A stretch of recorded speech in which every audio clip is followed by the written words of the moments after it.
भारत के वजीर खारजा हैं जयशंकर साहब, 1977 में जनाब उन्होंने इंडिया की फॉरेन सर्विस ज्वाइन की। दूसरी तरफ जो हमारे बिलावल साहब हैं वो 1988 में पैदा हुए। वजीर आजम साहब है अपनी हर चीज को कंपेयर करते हैं इंडिया के साथ और बांग्लादेश।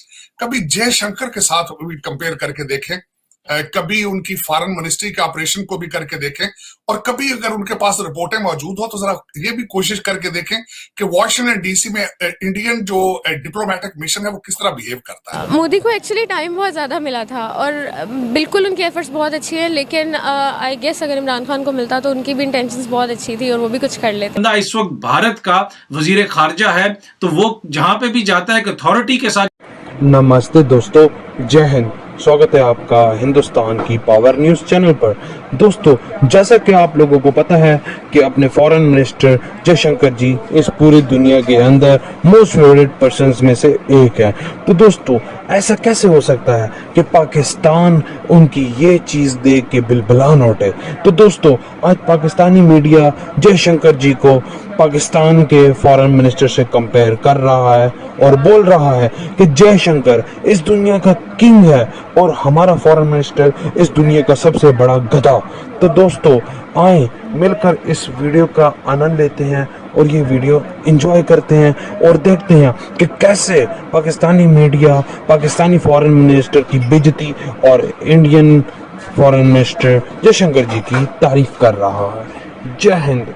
यहाँ पे इस वक्त हमारे वजीर खारजा का क्या किरदार है? हमारे वजीर खारजा जो पूरी दुनिया घूम फिर के आए हैं, उन्होंने क्या रोल प्ले किया? देखें, ये जो ओहदे होते हैं, ये ओहदा मिलना इंपॉर्टेंट नहीं होता।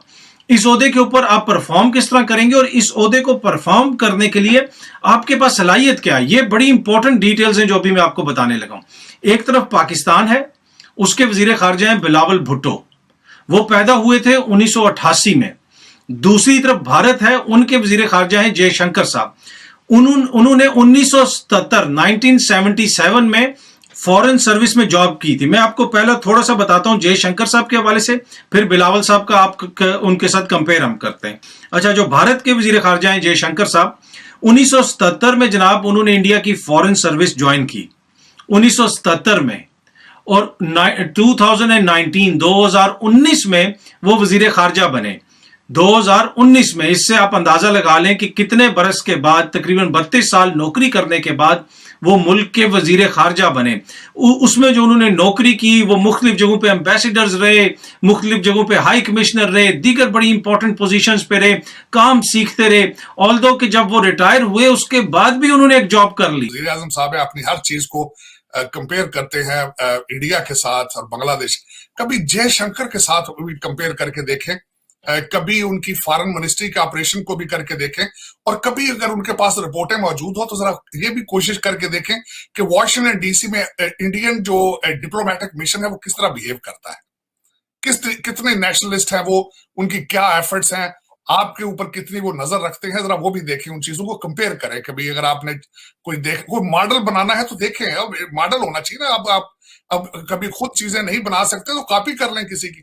तो लेकिन अफसोस है यही, मैं आपको हमेशा ये कहता हूं, हमारे डिप्लोमेटिक मिशन जो है वो सिर्फ दो चीजों के लिए बनाए जाते हैं बाहर, शनाख्ती कार्ड बनाने के लिए और पासपोर्ट बनाने के लिए। उनका डिप्लोमेसी और फॉरेन पॉलिसी के साथ कोई तल्लुक नहीं।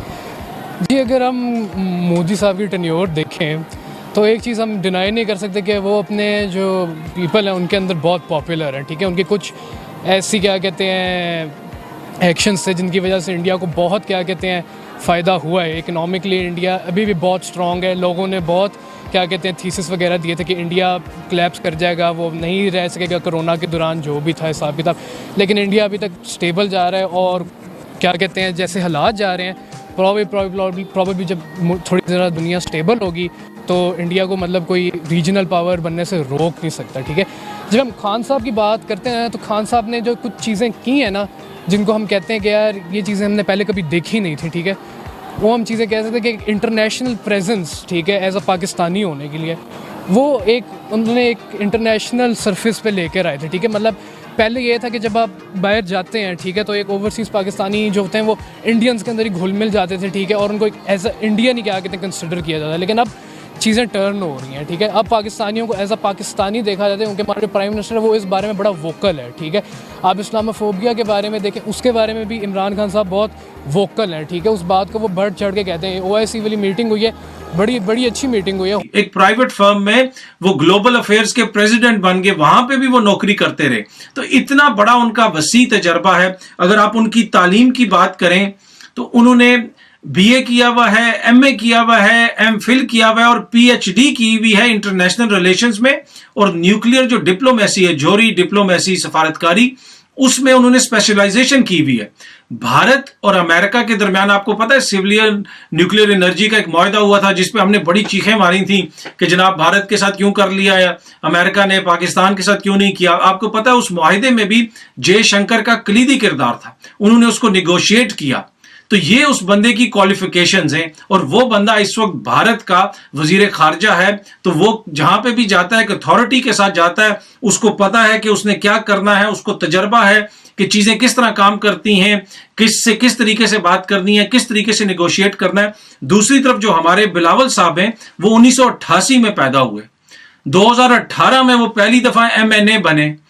और उनकी अगर आप विकिपीडिया पे भी चले जाए ना, उनके लिखा हुआ ये है कि 2007 में जो उनकी मतलब बड़ी क्वालिफिकेशन लिखी गई है कि 2007 में वालदा की वफात के बाद उनको पीपल्स पार्टी का चेयरमैन अपॉइंट कर दिया गया, नामजद कर दिया गया। वो पार्टी के चेयरमैन भी मुंतखब नहीं हुए, नामजद हुए।